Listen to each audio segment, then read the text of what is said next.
ที่โทนี่บ้านของน้องเพิ่น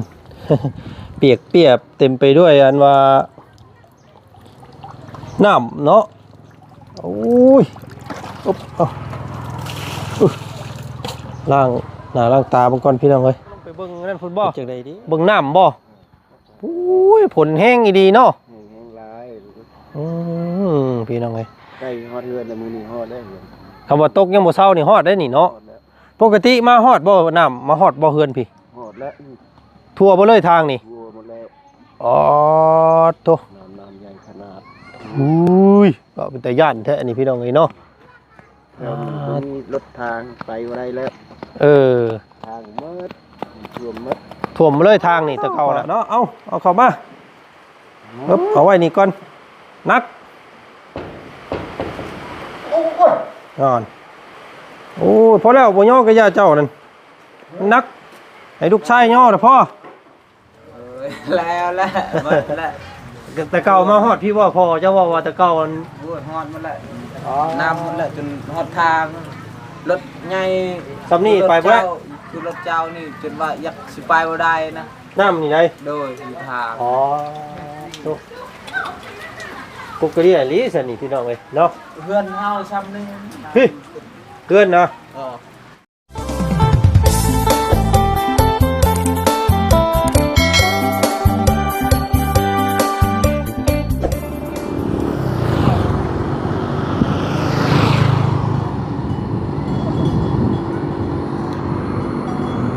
ตัดปรับมาตั้งปีฮอดบ้านซะแล้วเด้อพี่น้องเด้อเนาะฮอดบ้านแลน้ำท่วมพี่น้องเอ้ยน้ำท่วมบ้านน้ำท่วม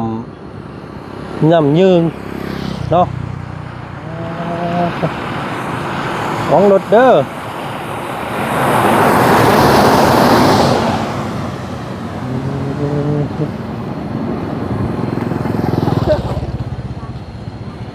ใช้พากันมาเบิ่งยังนะเบิ่งน้ำบ่น้ำท่วมกล้วยแล้วเห็นแต่ปลายโปโลมันยืงขึ้นมาฮอดพี่นี่เนาะ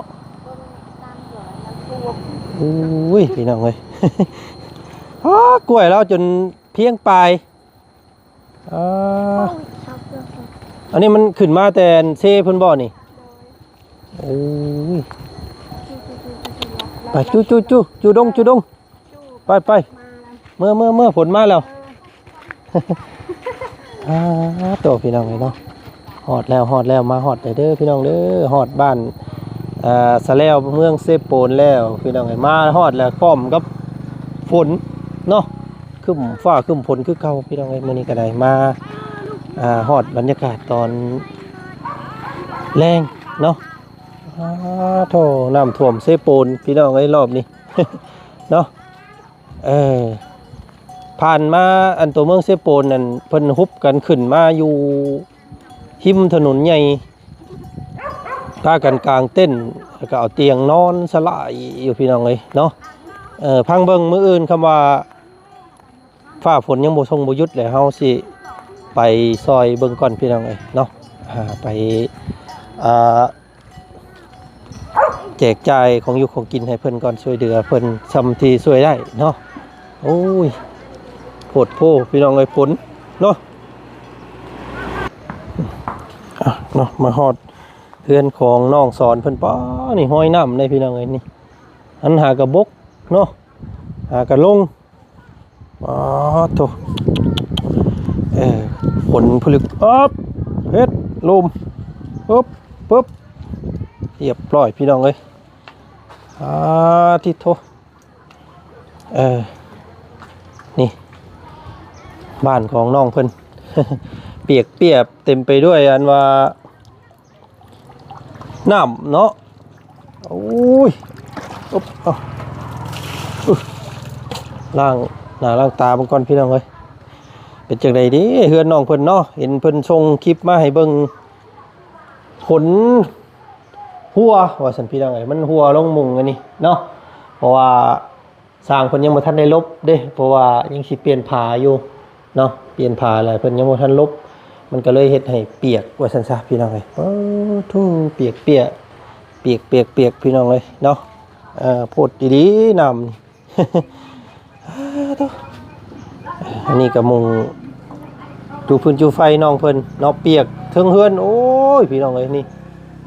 ผลย่อยใส่หัวเราอยู่เนาะโพดโพยนี่เฮือนเราหลังคาหัวฮู้ทู พี่น้องเอ้ยพี่เนาะมาฮอดจอดถึงเด้อพี่น้องเอ้ยเนาะกราบทักทายสบายดีพวกพี่น้องบัดสู่คู่สู่คนเนาะเจอกันบรรยากาศตอนค่ำๆฮอดตอนมืดๆมื้อนี้พี่น้องเอ้ยเนาะฮอดตอนค่ำตอนมืดแน่ก็จักสิเฮ็ดจังไดพี่น้องเนาะครับมาเตรียมเปลี่ยนหลังคาให้น้องเพิ่นเปลี่ยนแผ่นเปลี่ยนผ้าให้น้องเพิ่นก่อนเนาะมันเปียกกะลีเฮือนชานเรานี่พี่น้องโอ้ยพี่ทางตู้พ่อเพิ่นก็มาทางไหนเด้พ่อสบายดีพ่อ สบายดี ไปดี ใช้ชาน้องสอนไปทางไหนแหละ อยู่ในเรือนนั่นแหละ โมเมนต์ทางเขาบ่บุญเพิ่นพาไปลงไปเบิ่งนั่นพุ่นบ่เบิ่งน้ำบ่อุ้ยผลแห้งอีดีเนาะ แห้งๆหลาย พี่น้องเอ้ย ใกล้ฮอดเรือนแล้วมื้อนี้ฮอดได้เรือน คำว่าตกยังบ่เช้านี่ฮอดได้นี่เนาะ ฮอดแล้ว ปกติมาฮอดบ่น้ำมาฮอดบ่เฮือนพี่ ฮอดแล้ว ทั่วบ่เลยทางนี่ วัวหมดแล้ว อ๋อโต น้ำใหญ่ขนาด อุ้ยก็เป็นแต่ย่านแท้อันนี้พี่น้องเอ้ยเนาะ แล้วมันมีรถทางไปบ่ได้แล้ว เออ ทางมืดท่วมมืด ท่วมมาเลยทางนี่แต่เก่านะโอ้โหโคตรอีหลีสันนี่พี่น้องเอ้ยเนาะน้ำเมืองเซโปนนี่ก็กระเดียดีแล้วสันนี่พี่น้องเอ้ย เอาผู้เพิ่นกำลังมาอยู่พี่น้องเอ้ยเนาะมื้อนี้ทางพวกเฮาได้ซื้อตัวนี้พี่น้องเอ้ยซื้อกะโลเนาะกะโลมาติดเฮือนให้น้องเพิ่นจะได้สีเขียวอำลำก็ได้เด้พี่น้องเอ้ยเนาะนี่สีแสกๆเขียวใบตองกล้วยอ่อนว่าซั่นพี่น้องเอ้ยเนาะ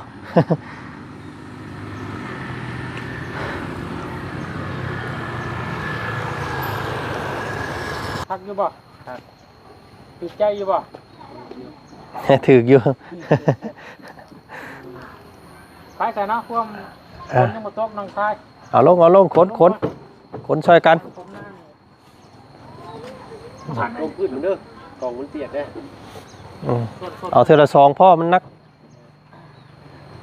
นักนี่บ้านเจ้าเอิ้นได้นักนี่ ต้อง ต้อง โอ้ต้องลาย ต้องล้า รถมันนักมันต้องเลย ต้องมันสิต้องไปสามอัน2อันพอแล้วเด้อ ผู้ทางนั้นก็กำลังแต่ว่าพวกเพิ่นก็แตกตื่นได้พี่น้องไงเนาะน้ำในกงกัวนาแรงไปนี่เพิ่นก็มักไปเยี่ยมไปเบิ่งไปชมทูประวัติศาสตร์เพิ่นว่าพี่น้องไงเนาะก็แต่ก่อนก็เคยมีอยู่ขึ้นมาฮอดทางพี่ถ้าว่าพี่น้องไงทางน้ำเนาะของบ้านเพิ่นนี่พี่ทางตู้พ่อเพิ่นก็แบกพ่อเพิ่นเท่าพอเนาะเอาเข้ามาปึ๊บเอาไว้นี่ก่อนนักนอนโอ้พอแล้วบ่ย่อก็ย่าเจ้านั่นนักให้ลูกชายย่อเด้อพ่อ ไว้แล้ว เถอะฮึบนักตอกบ่อยัง ต้องลาย ต้องลึเบิดแล้วบ่ พกเอา เท่าผลก็ไล่ก้นมาเลยพี่น้องเอ้ยเฮ็ดจังได๋ระบาดนี่เนาะผลดีผลม่วนผลคักผลแน่บ่มีลมบ่มีแรงพี่น้องเอ้ยฝนเนาะอันนี้จังว่าฝนแท้ฝนว่าน้ำกงกว่าหน้าแรงพี่น้องเอ้ยเนาะโธ่เอาลุยเฮ็ด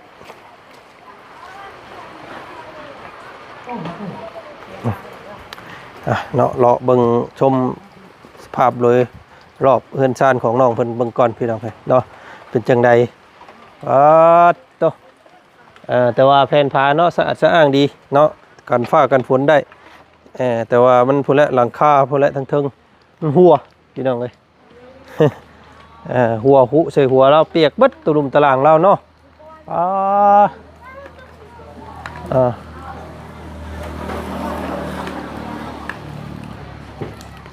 ละพี่น้องเอ้ยมารอบนี้ก็สิมาเตรียมดำเนินการเรื่องรื้อบ้านแล้วมั่างไปที่ละขันไปก่อนพี่น้องเนาะโอ้ยมันเปียกไปเลยนี่พี่น้องเอ้ยนี่ซ้ำมันกระดอกไปแล้วอันนี้เนาะโอ้น้ำย่อยลงมาอยู่ทางเทิงผู้พี่น้องเอ้ยฝนหัวตายคักบาทนี่นี่ก็เป็นถังทรงถังซีที่เอามาให้เรามอบก่อนเนาะก็ยังบ่ต้องได้ทงได้ท่าซ้ำพี่น้องไอ้ฟ้าฝนชนละท่าตกลงมาก่อนเนาะเอ็ดป่านนี้พี่น้องไอ้บุกลุยโอ้ทางนั้นก็เต็มปึ้งอยู่ในตะลุมตะลางเนาะแซวอยู่พี่น้องทางนั้นเอ็ด ฝนตกเนาะยายเนาะมันเปียกมันหัวบ่ตายคักบาทนี่เฮ็ดจังได๋ล่ะบาทนี่ไปจะไปบ้านโอ้ว่าเฮือนไว้ก็เปียกแม่เอ้ยเนาะเฮ็ดได้ซอยตัวเองก่อนเด้อแม่เด้อซอยตัวเองมึงก่อนเฮ็ดได้ซั่นทางเฮาก็เฮือนเฮาก็เปียกคือกันโยบ่มีบ่นางบ่โคตรอีหลีเนาะบ่ได้นอนค่ะมันตกบัดมื้อบัดคืนอีหลีเนาะโอ้เอาขึ้นเบิ่งเทิงเฮือนเราก่อนน้องสอนนอนเปียกมื้อนี้ อยู่ทางเขาเบาเสียงเพิ่นทางนั้นพี่น้องเอ้ยเนาะอ๊บ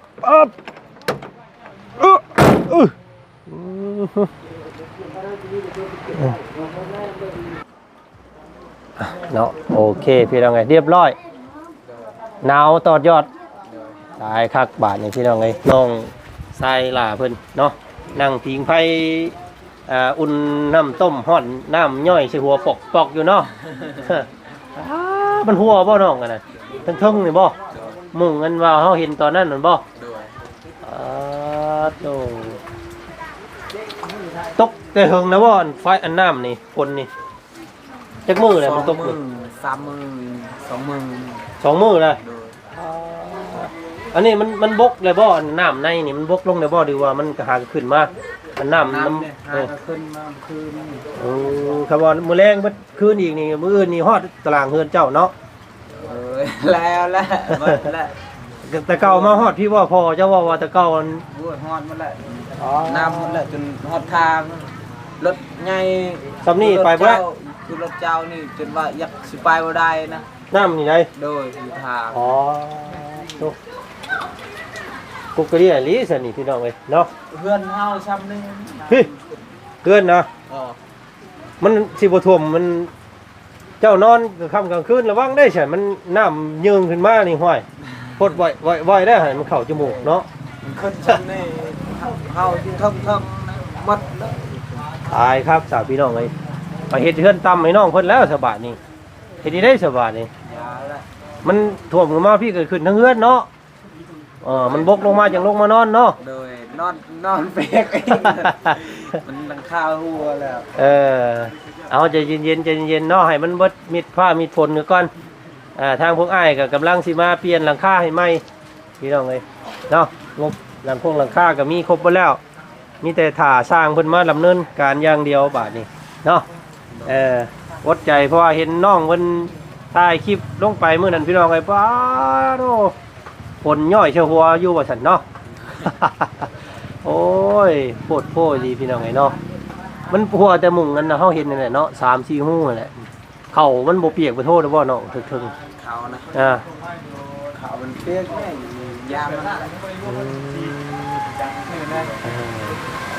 เอาอดรอเบิ่งก่อนเนาะสิได้สับพี่น้องไอ้มันธรรมชาติเฮาบ่ได้อยากให้มันเกิดแต่ว่ามันเป็นเด้เฮ็ดได้ซั่นเดี๋ยวพวกอ้ายก็สิซ่อมแซมให้ใหม่อยู่เนาะไปขึ้นเลาะบังอยู่น้องเทิงผู้เนาะ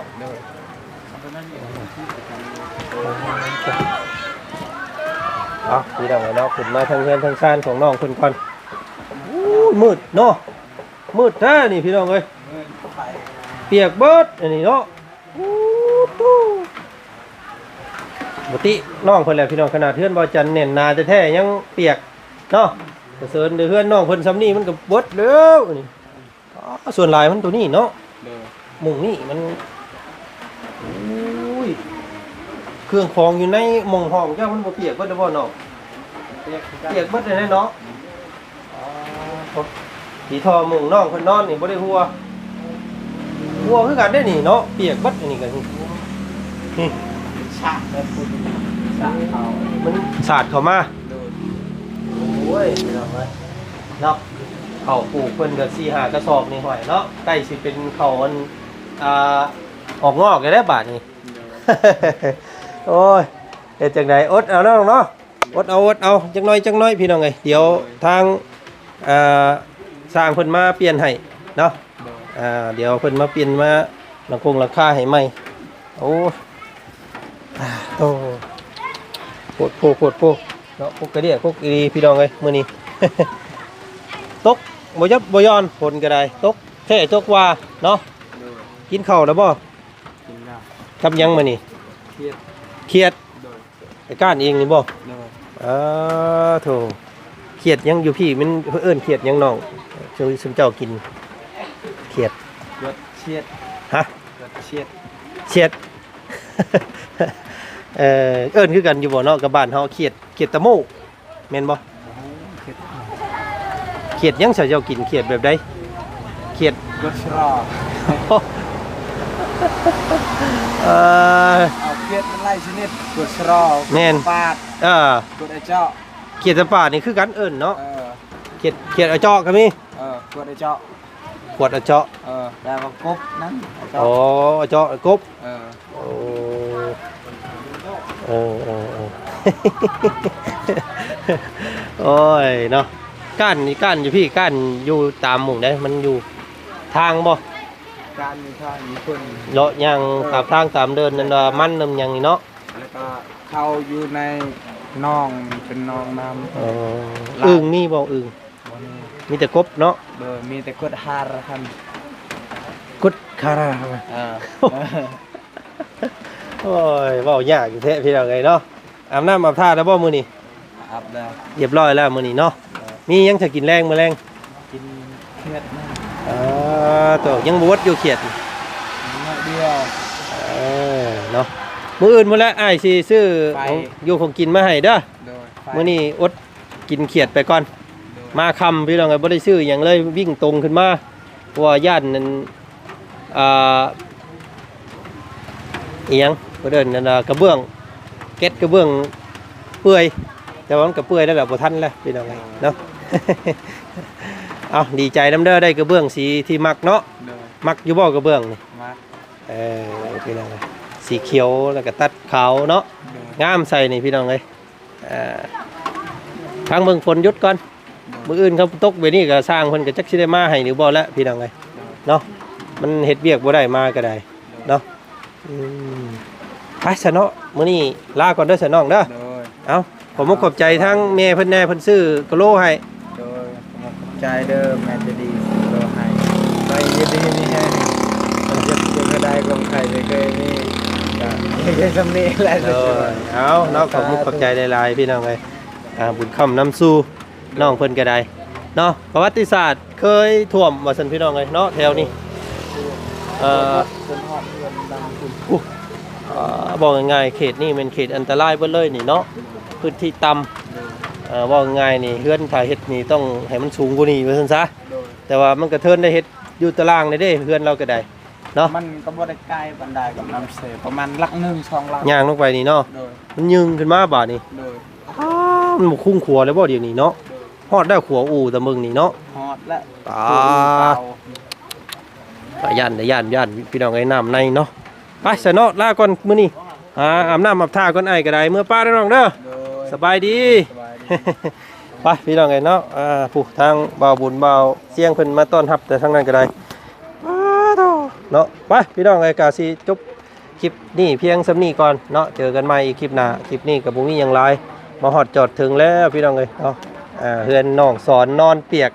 พี่น้องเอ้ย โอ้ยเนาะจักนอนฮ้อนนอนเปียกนอนหนาวครบสูตรน้องเพิ่นนี่พี่น้องเอ้ยเนาะก็เอามื้อหน้ามื้อในเดี๋ยวสิเปลี่ยนสิแปลงหลังคาให้น้องเพิ่นใหม่ไม่ส่วนใดที่บ่พงบ่พอก็รุ่นเบิ่งกันเนาะพี่น้องเนาะคลิปนี้สบายดีเด้อเจ็ดเบัดจุกๆทุกคน ตะเบินจะตะเบินแจงไปพี่น้องเอ้ย